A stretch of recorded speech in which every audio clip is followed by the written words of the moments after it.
yung last video na in-upload ko, a day in the life of a retired Pinoy Canadian citizen, marami pong nagkagusto doon sa upload na yon.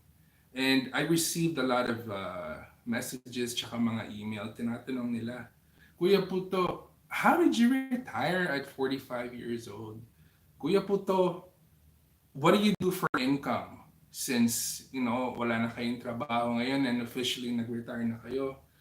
Tapos marami rin po nagtatanong, Kuya Puto, nakaka-receive ba kayo ng pension from the government or from whatever?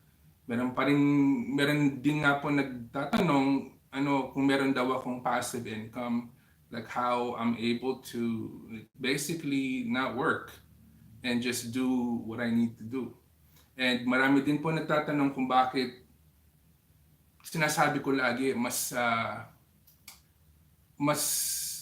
matrabaho itong ginagawa ko kumpara dun sa dati.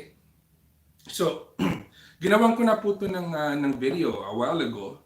Pero, ever since nung upload na original video na yon, a lot of things has happened and yung channel natin lumago ng konti. So, there's a lot of new subscribers that are not familiar with my background po.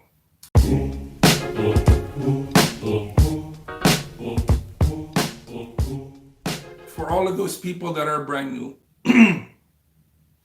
let me refresh your memory or let me get you familiar with my background.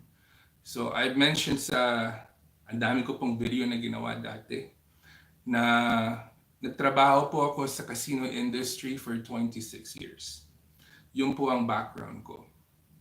So 2 years ago nung 2022, parang nag-ano na ako nun semi-retirement na ako. Like I was 50% in, 50% out. Dahil nung nagka-pandemic, nagsarado yung casino, di ba? And akala ko, like my whole entire career that I spent dun sa trabaho ko, na recession-proof kami dahil, lahat ng tao nagsusugal, di ba? Kung tutuusin nga, pag mahirap ang buhay sa economy, pag mahirap ang buhay sa mundo, people look for outlets and they come to my work. So the more misery there is outside of the world or in the world, hamak busy nung trabaho ko sa casino, di ba? So akala ko recession-proof, akala namin lahat recession-proof, but the government, they proved us wrong because they shut us down. So nung araw na yon, like during those times, nag-isip ako, masaya pa ba ako sa ginagawa ko?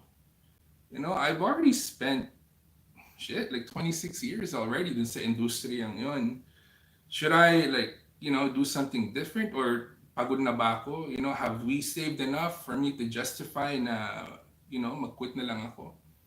Anyways po, nangyari, yung asawa ko, she's in the financial industry, di ba? She told me to take a bunch of courses. And yeah, yun po ginawa ko. So, nangyari, I ended up switching careers. I went from the casino industry to the financial industry, and I spent a little bit of time there. And not too long after that, something happened which I'll touch upon a little bit later. I ended up retiring 100%. Karamihan po ng tao dito sa Canada, hinihintay nila mag-65 sila bago sila mag-retire, di ba? Madami pong circumstances yun. Like, can you afford it? Can you cover your bills? Like, there's so many questions na kailangan sagutin ninyo before you can even think about doing, that whole retirement thing, right? Kaya lang po, napansin ko habang tumatanda ako, yung mga kaibigan ko, even yung mga pamilya ko minsan, they don't reach 65.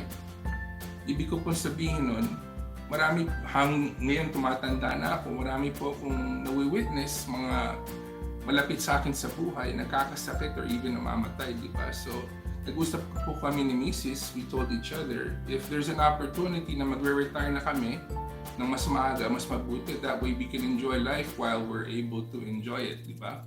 So, fortunately, over the years, we've made some successful strategic investments, in real estate, and like within the banking industry, within the financial industry, that allowed us to basically do what we do now, diba?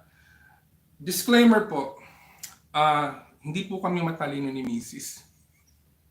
Okay, disclaimer again, we're not special. Okay, we're just like everybody else. We're just like you, this guy, that guy, and that guy. We're no different. Nakataon lang po, we made a couple, good decisions along the way that allowed us, well, that allowed me to retire at 45 years old. Let me say this, statistically, not a lot of people are able to retire before 65. I consider myself po very, very lucky that we were able to do it. And natural lang po na, a lot of people would question and ask, exactly how you guys did it and what you do for income. So yun po yung sasagutin natin ngayon. So just let me go through ito. This is my YouTube app right here. My YouTube Studio app. Nandito po lahat yung mga questions na tinatanong ng mga viewers natin sa akin. Ito, galing po to kay Crypto Kabayan. Sabi po ni Crypto Kabayan, how much monthly passive income na kailangan mo, sir, para mag-retire? Thinking of moving to Palawan, pag nag-uni na university na yung dalawang nakakabata kong anak. Okay. So yung pang passive income na yan, it's tricky. It's very deceiving. Dahil marami pong nagsasabi, oh, you know what, makikita nyo sa YouTube, di ba? Follow this, take this course, or call me, subscribe, or, come join this business, come help me sell this. And you'll create passive income. Habang natutulog po kayo, magkakapera kayo, and it's like no effort. If you ask me, bullshit po yun. Sorry for the bad language, pero hindi po totoo yun. Passive income usually takes a lot of investment at the beginning. It takes a lot of sacrifice at the beginning to build it up. And it takes a long time. And there's no guarantees that it's gonna work, diba? So, anyways, as it pertains to me, tinatanong po ni Crypto Kabayan, gano'ng kalaking passive income ang kailangan ninyo para makapag-retire ng maaga? That all depends on your lifestyle po. Everybody lives a different lifestyle from one person to another, di ba? Yung iba simple, yung iba bongga, yung iba, ano tawag doon? One-day millionaire. So, nasa sa tao po yun.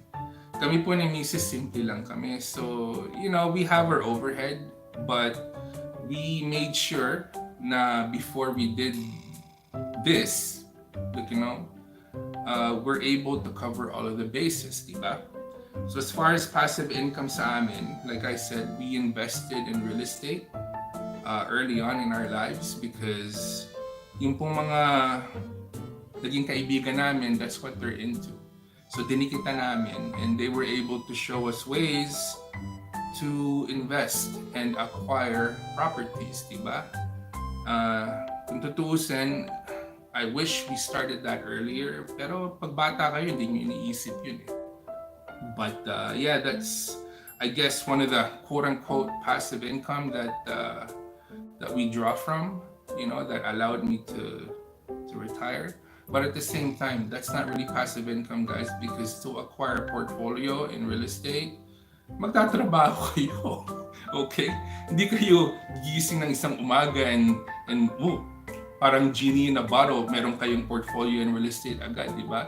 You have to start somewhere, and that takes a lot of investment, that takes a lot of effort, that takes a lot of time, and that takes a lot of risks because there's no guarantees in life, di ba? So yun, and passive, we invested in the financial industry, okay, like stocks, mga ganon. And yeah, we get a little bit of return from that, but it's nothing that we really can depend on because you can't control the stock market. Okay. So really, it's hindi naman komplikado. We're not doing anything that not everybody knows about. Walang sikreto kaming, yung ginagawa po namin hindi sikreto. Everybody has access to it. Everybody knows about it, or can find out more about it. We were just lucky enough to be able to figure out how we can make it work for us, di ba? Pero sa lahat po ng tao na nag-iisip, passive income, dami nyo nakikita sa YouTube, sa online, oh, take this course. Oh, you know what, sign up here. Or I'll teach you how to invest and, habang natutulog kayo, kumikita pera ninyo. That's a loaded gun. Be very careful. Yes, there is such a thing as passive income. Pero kung iisipin ninyo na wala kayong gagawin tapos dadating lang ng dadating yung pera, di dapat lahat ng tao naging mayaman na, di ba? So there's a lot of things involved to have consistent passive income. So let's go back to the question. Magkano nga ba? Well, dito sa Ontario where we live, kung talagang i-calculate nyo on a dollar basis kung magkano kailangan yung passive income kung nag-retire na kayo, depende sa tirahan nyo yan. And I'm pretty sure narinig nyo yan like all over YouTube. The farther you are from Toronto, the more affordable it is. But in our case, since we invested in real estate early on, di ba? Meron na po kaming bahay, sa awa ng Diyos, and all we have to do is make sure that we cover the expenses sa bahay and our everyday stuff and utilities and stuff like that. So it's not so bad. That's all gonna depend kung like where you are in life.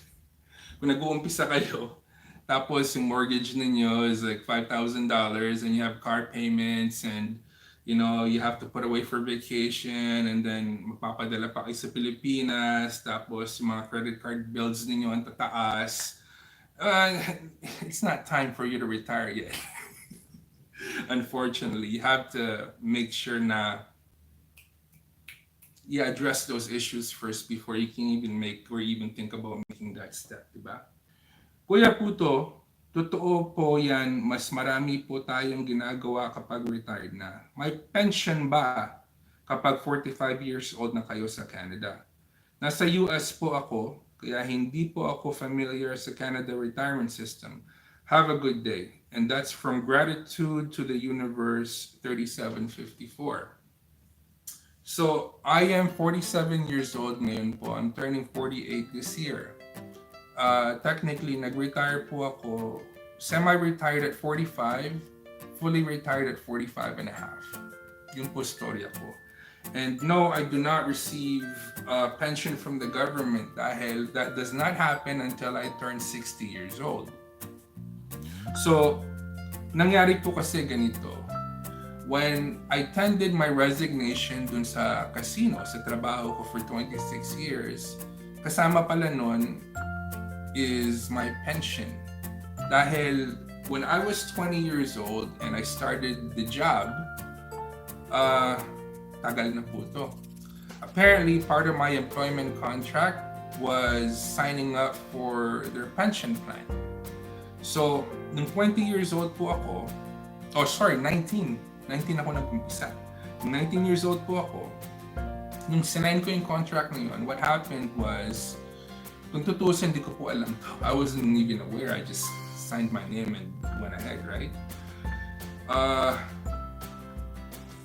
I think 3 or 4% of one of my paychecks every month, doon po nagdo-draw ng pension.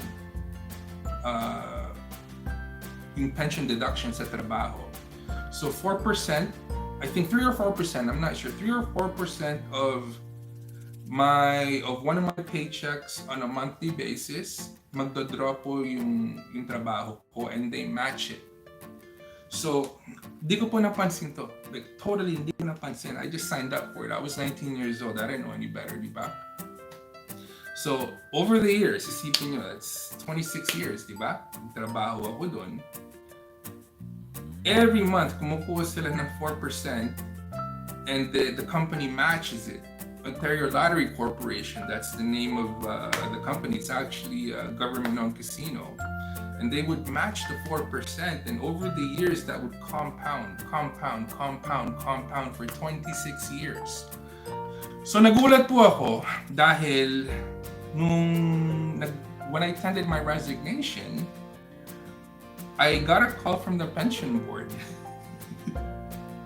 And they showed me an amount of what has accumulated over 26 years as far as my pension is concerned. And it was, medyo malaki po. Medyo malaki. Problema lang doon, guys, I can't touch it. There's a portion of it that I can touch. It's a 40-60 split for all of those people that are familiar. I'm not an expert on this. Pero nangyari, binigyan nila ako ng lump sum, pero 60% nun, hindi ko pwedeng galawin. But the other 40%, pwede niyong galawin. Kaya lang, tataksa ng malaki. So nangyari, I spoke to my wife, and thank God, she works with a lot of advisors within the financial industry. Meron po kaming kinausap na financial planner. So, we pulled out the pension from my old work, the whole entire thing, and we reinvested it within the financial industry. We took it out. Dahil the way it was explained to us, it would be more diversified if we did it this way, and by the time I actually start drawing from the pension, it's gonna be like 5 or 6 times more projected compared kung iniwanan ko na lang dun sa pension fund ng trabaho ko, diba? So, 60% I can't touch, the 40% I could, pero I elected not to touch the 40% dahil I would do something stupid with it. Tandaan ko po, binigay sa akin yung cheque nung pension board. So, yung 60% nung buong cheque, diretso sa investments yun. I can't touch it. But the 40%, nakaupo dun sa bank account ko. So, for about 3 linggo, tinitignan ko yun araw-araw. I'm like, shit, ano ba gagawin ko dito? Di ko naman, I wasn't expecting this money to come, di ba? So, what do I do with this?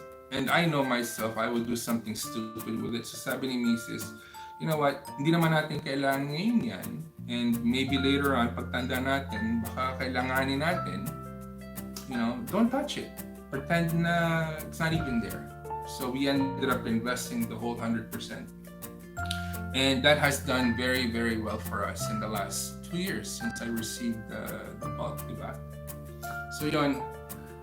So, yeah, as far as that question is concerned, yes, I did receive my pension from work for working there for 26 years. Pero hindi ko siya dinalaw. All I did was I pulled it out from my employer's retirement fund, and I reinvested it, or we reinvested it within the financial industry that we did. And pag 60 years old po ako, I can start collecting CPP and old age pension dito sa Ontario. And karamihan po ng beses on average between CPP and old age, mga $2,000 a month yata. Mga ganun ang makukuha ko. Like around there, a little bit less, maybe a little bit more, depends. There's a lot of different factors. Pero guys, this is the thing, right? Kung nandito kayo sa Canada, and you're thinking about retiring here, habang bata kayo, magtrabaho po kayo na magtrabaho. That way, hindi nyo inaasahan yung pension na manggagaling sa gobyerno. Okay, that's what we were taught by our mentors nung bata kami ni Mrs., right? Never ever depend on the government. Depend on yourself, because nobody else will take care of you except you. Nobody has your best interest except you.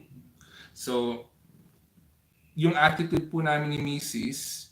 pagdating sa, collecting pension, iniisip po namin, oh, nandyan lang yan.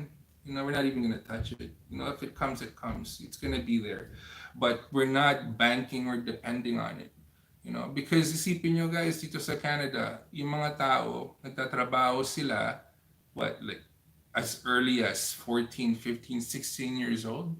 So, ibig sabihin nun, you have between 15 years old to 65 to figure out life, to figure out how to make money, to figure out how to get yourself stable, di ba?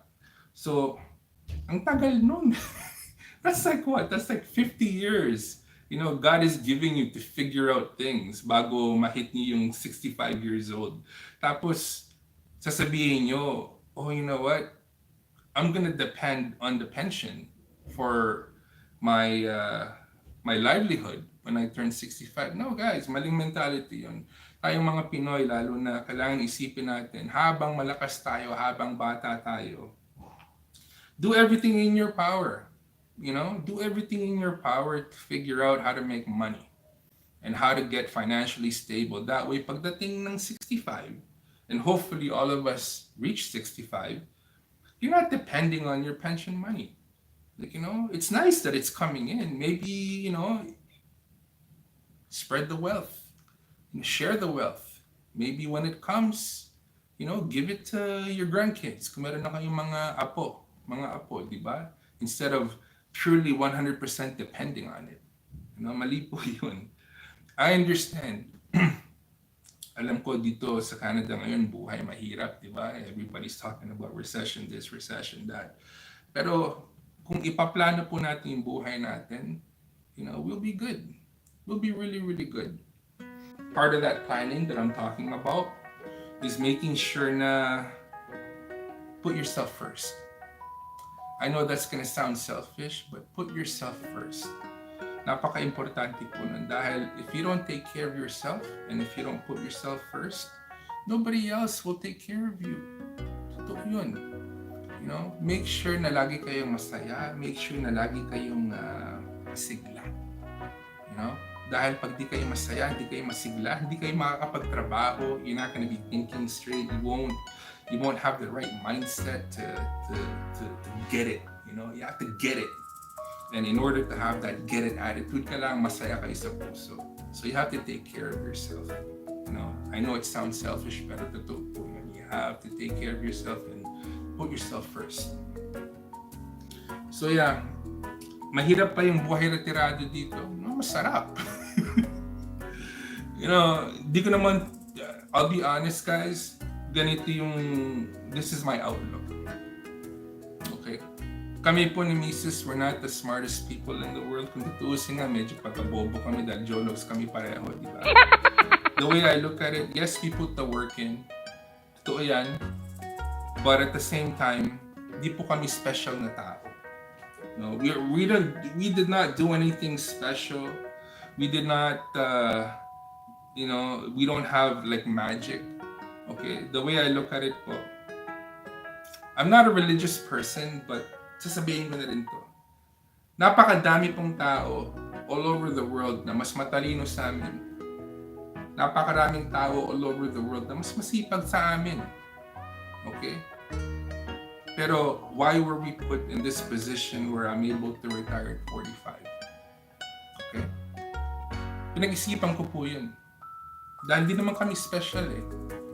So, what I concluded was, si God upstairs, He was always watching.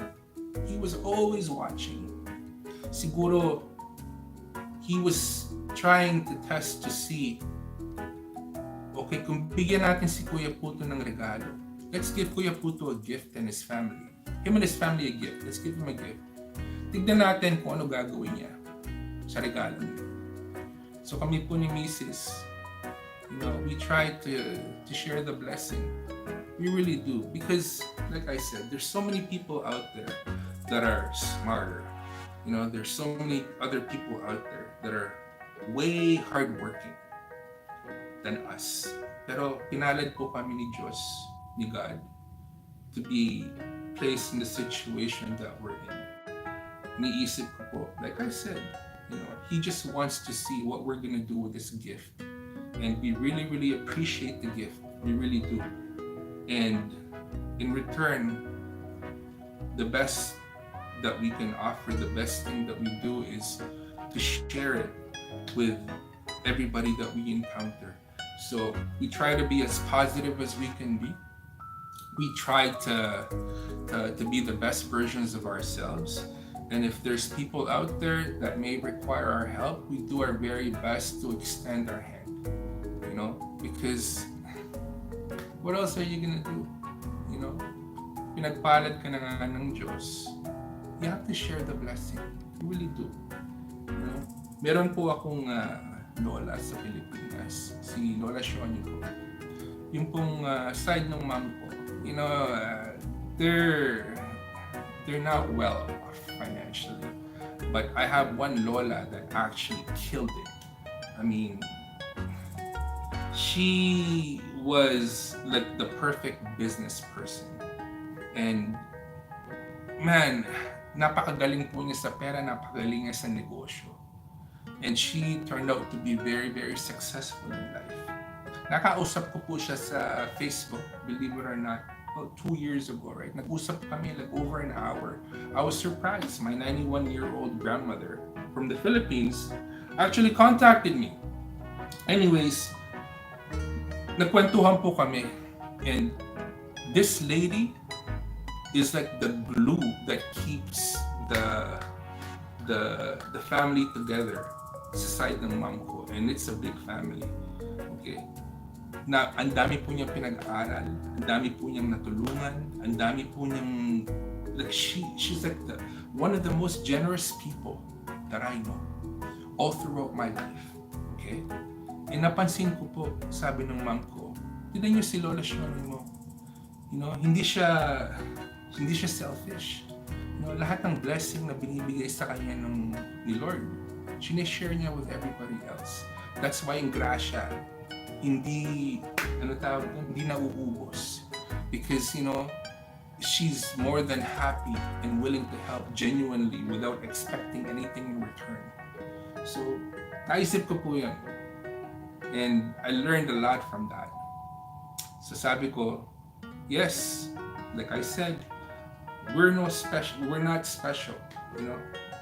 We're no different from you, me, this guy, that lady, that lady. So kung pinagpalad kayo ng Diyos to put you in a good situation, He's testing you to see what you're gonna do with it. So make sure you do the right thing, because everything that you're given can be taken away like that. So be very thankful, share the blessing. And lahat ng mga tao na i-encounter ninyo, spread positivity.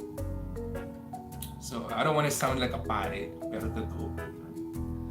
The most powerful thing na naramdaman ko po is waking up in the morning, okay? First thing I do, I go to the bathroom, look at myself in front of the mirror.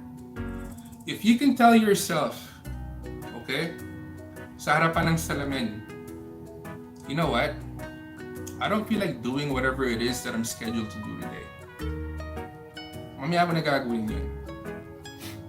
If you have that freedom to say that to yourself and you can make it happen, I don't care if you have $1 million in the bank.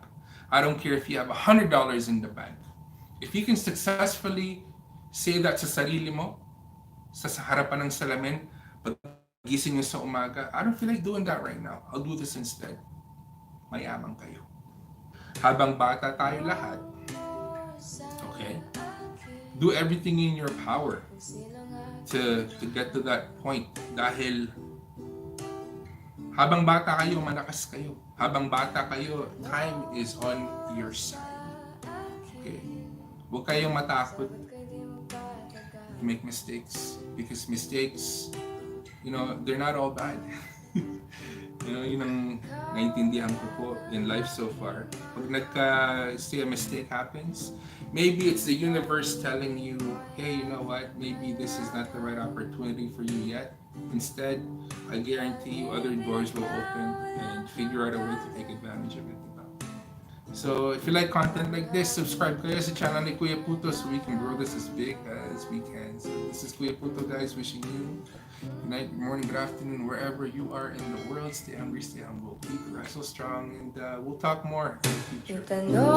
Bye for now. Sa akin, kung sinong aking mahal.